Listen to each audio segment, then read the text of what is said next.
everyone, this is Megan Murphy from CutTime. Instruments can get a ton of wear and tear over time, and doing things like instrument transfer requests, repairs, keeping track of any replacements that you need, it can be a bit of a pain. So let me show you in 3 minutes or less how you can tame all of that administrative chaos in your CutTime account. I'm going to go into my instruments module and choose an instrument, and this is where you can keep track of things like the initial value and the current estimated value. And this is calculated based on the purchase year that you've entered, the purchase price that you've entered, and then there's a built-in depreciation schedule.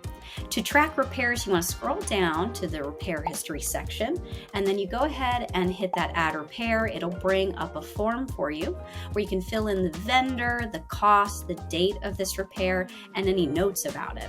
Once it has been entered, you can then add documents such as a PDF of an invoice or a scan of a receipt and keep all of those documents in one place. To mark an instrument as unrepairable, it needs a replacement, you want to go down to inspection history, add inspection, and change the condition of this item to unrepairable. And then pro tip, you'll be able to pull a report of all the instruments that need to be replaced.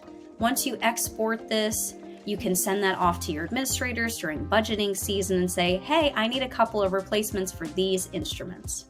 And finally, instrument transfers, very easy to do. You want to go to the instrument transfers module. You can see any open requests across the district, who has responded, who has not, and make any new requests yourself. If you have any other questions, you can always visit our video library or our help center online, and I will see you guys in the next video.